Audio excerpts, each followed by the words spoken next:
Pagi. Oke. Kita mau ngapain ini, Mas? Mas berdua ini.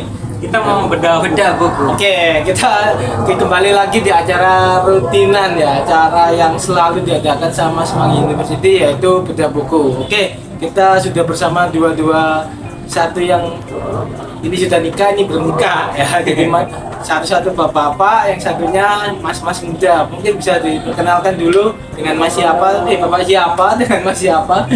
Ya, dengan saya Imam Aftuin dari Konsep Jakarta, divisi logistik. Oke, Mas Imam di divisi logistik Konsep Jakarta ya. Di sebelah saya. Halo, saya Asep Surya, saya dari Konsep Jakarta di bagian logistik. Lebih tepatnya saya CS Imers. Oke, jadi di samping kanan ada Mas Asep, di samping kiri ada Bapak tuh ya Mas sebenarnya ya. Mas. Mas. Om aja dah. Masih ada Om. Oke. Boleh. Om aja deh. Om Imam nih. Oke, teman-teman ya. Jadi di kanan ada Mas Asep dan di kiri ada Om Imam. Nanti kita akan dengarkan perdebatan mereka terkait buku yang dibahas hari ini. Mungkin Om Imam dulu deh, yang lebih senior nih. Kira-kira mau bahas apa? Nanti Mas Asep bisa langsung tanggepin. Setuju nggak sih dengan pendapatnya Om Imam ini yang dengan disampaikan? Mungkin nanti bisa dibagikan ke teman-teman. Oke, Pak. Pak lagi. Om, silakan. Mungkin bisa dimulai nih. Ya, di sini kita mau bedah buku yang berjudul Mindset. Oke, bukunya juga mindset ya. Mindset ya. Buku mindset ya. Nanti kita dengarkan nih perdebatannya teman-teman yang di samping kanan kiri. Untuk penulis bukunya adalah Carol S. Dweck, PhD. Oke, mungkin bukunya juga nggak asing lagi buat teman-teman Semanggi karena dari beberapa tim yang sudah ada itu juga sudah pernah membahas, tapi pasti kan banyak versi. Mungkin kita bisa ambil literasi atau ambil insight dari perdebatan mereka berdua ini, mungkin bisa diaplikasikan di tempat kerja atau di luar tempat kerja. Oke, mungkin dari Om Imam mau bahas apa ini tentang buku mindset dari ini? Tentang mendengarkan berbagai mindset. Oke, mendengarkan berbagai mindset. Contohnya seperti apa? Contohnya kita mendengarkan cerita orang. Orang, sudut pandang orang, dia menceritakan tentang kisahnya. Oke. Misalkan kisahnya pemain voli, dulu saya begini. Harus begini, harus latihan terus menerus sampai apa yang diinginkan tercapai. Oke, jadi di buku yang dibahas kali ini atau di bab yang dibahas ini itu terkait mindset dari orang yang bukan seprofesi dari kita. Contoh yang dibahas dari Om Imam tadi adalah dari seorang pemain voli.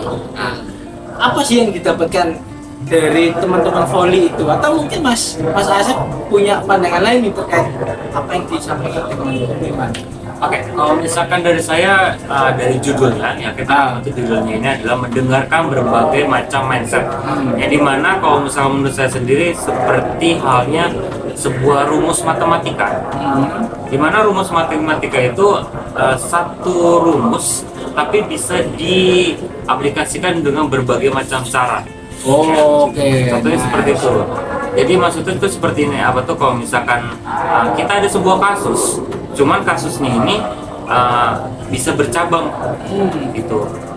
Makanya beberapa kali kalau misalkan kita punya masalah, tanya dengan ahlinya. Ahli itu tidak semata-mata cuma satu orang, bisa berbagai sumber. Ya, bisa berbagai sumber. Makanya itu relate banget dengan buku ini, mendengarkan dari berbagai macam mindset seperti itu. Oke, jadi kalau versinya Mas Asep tuh seperti rumus matematika. Ya memang sih kayak mau hasil 10 itu kan nggak harus tentang 5 tambah 5. Iya. Tapi ada juga dari 7 tambah 3 atau 6 tambah 4. Mungkin ada cara yang paling ekstrim, yaitu udah ditambah terus dikurangi tapi hasilnya tetap 10. Jadi mindsetnya jadi bisa disimpulkan bahwa mindset itu nggak boleh pada satu pikiran aja ya. Jadi intinya kalau misalkan kita nggak bisa ya jangan dilihat nggak bisanya, tapi coba ambil dulu, di search dulu sih kenapa sih nggak bisanya, barangkali bisa digali lagi untuk ternyata bisa nih, bisa dia kali lah yang gitu-gitu. Ya seperti itu ya Mas. Oke kan? Karena caranya tuh berbeda-beda. Iya, setiap manusia beda-beda ya. Tergantung masalah yang kita hadapi. Jadi kitanya juga harus wajib mendengar Iya, gitu. Jadi nggak boleh diem pada satu mindsetnya aja gitu ya. Oke, Om Imam, kira-kira ada studi kasus nggak? Contoh, Om Imam lagi mengalami apa nih? Lalu ketika Om Imam mendengarkan mindset dari orang lain, Om Imam berubah pikiran.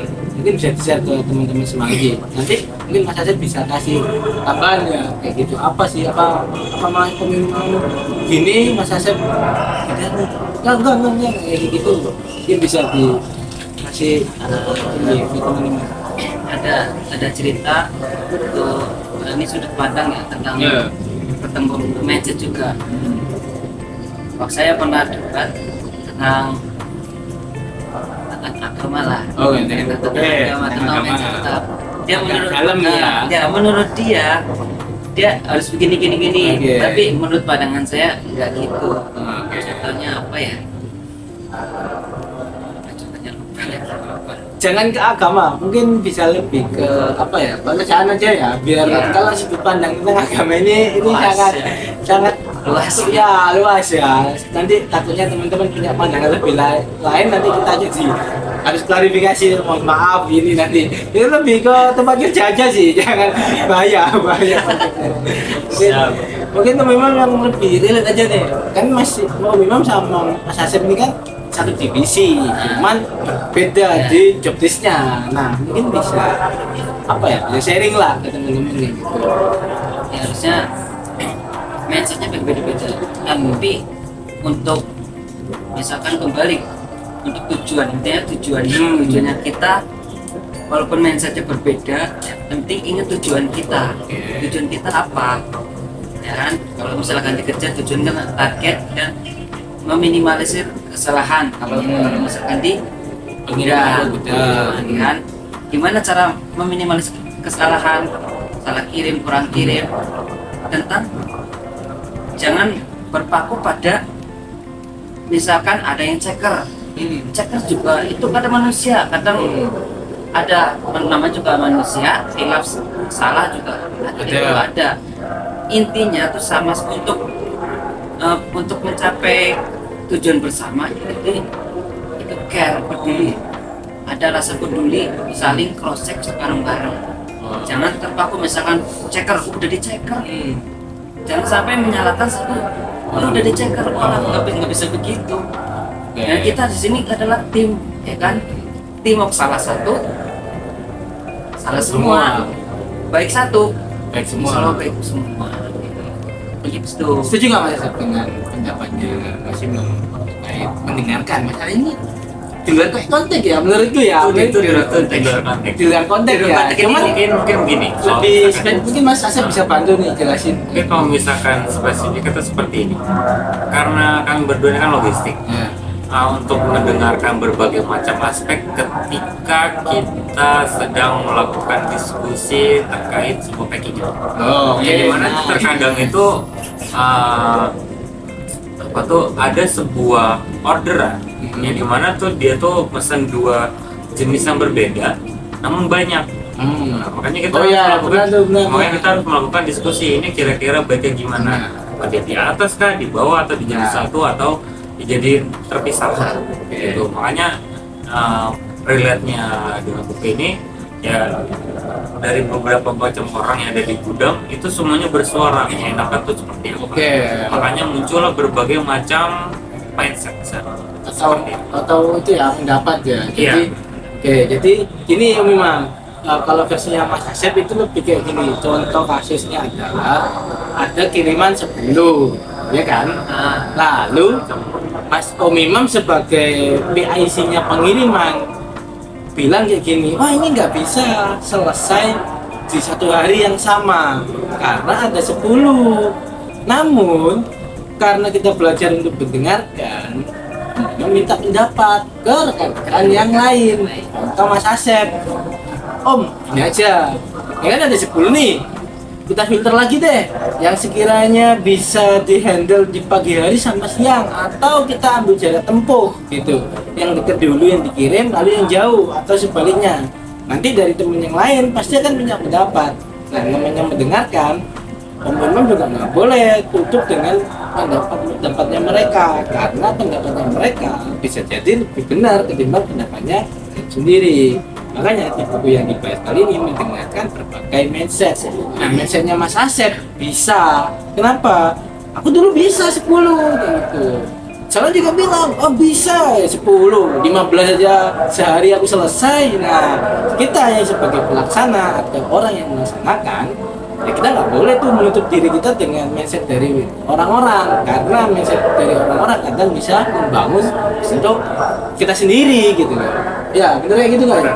Nah mungkin memang dari buku yang dipelajari itu kan juga bisa nih kayak, oh iya ternyata yang tak lakukan kemarin-kemarin itu masih ada beberapa kesalahan kayak gitu. Mungkin bisa ke teman-teman Semanggi biar gimana caranya biar nggak menutup diri untuk mendengarkan, karena aku sendiri ya mendengarkan adalah sesuatu kegiatan yang paling susah, karena kita menganggap diri kita yang paling benar nih kayak gitu, dengan manusiawi gitu kasih tahu bodo amat gitu, bodo amat ini kan contoh kecil yang sebenarnya impactnya bisa lebih besar kayak gitu. Kadang mendengarkan juga bisa menyelamatkan kita, itu sih mungkin. Karena memang manusia itu kodratnya tuh egois. Oh Karena kita kodratnya egois. Kalau misalkan kita udah merasa bener, ya udah nggak mau ngikutin. Jangankan mau apa tuh mendengarkan, lihatnya aja tuh. Kayaknya ada sangat selisih ya di logistik ini kayaknya ya. Manusia kodratnya adalah egois. Iya, tapi kalau di membangun sebuah tim itu nggak boleh egois gitu. Karena gimana pun ke depan kalau saling egois, ibaratnya api ketemu api bukan malah redam, yang ada malah semakin banyak api dan malah kebakaran. Contohnya kayak gitu. Tapi kalau dibilang balik, saya yakin teman-teman logistik dan gudang kosop Jakarta ini tidak seperti itu. Mungkin biasa dalam hal seperti itu, tapi kayaknya nggak terlalu dibesar-besarkan. Katanya saya juga belajar mendengarkan itu apa ya, lebih kayak hampir sama kayak balancing, dan balancing itu bukan tentang soal 50 sama 50. Bisa jadi kita yang 20 mereka yang 80, kita mendengarkan 80 kita aplikasinya 20, kan bisa juga tuh kayak gitu. Jadi bukan apa ya, kita paling 100% harus kita sendiri gitu kan, kita juga tetap butuh inputan dari yang lain yang baiknya gitu sih. Tunggu sebentar. Nah, karena sebentar lagi mau ajan, kita break dulu sebentar. Kita lanjut aja dulu. Oke. Mungkin kalau mau lanjut bisa dilanjut di part 2 kayaknya deh. Oke, mungkin nanti kita lanjut ke part 2. Kapan waktunya tunggu aja. Ada salam-salam buat teman-teman. Jadi menurut saya yang lebih baik. Mas Imam, Berpikirlah, rubahlah mindset negatif menjadi mindset positif. Oke, terima kasih Sobat Semanggi. Semoga teman-teman masih mengikuti acara ini, dan ya, sepertinya masih panjang perdebatan mereka. Jadi kita ikutin aja di next season atau di part berikutnya. Selamat pagi Semanggi University. Pagi. Oke.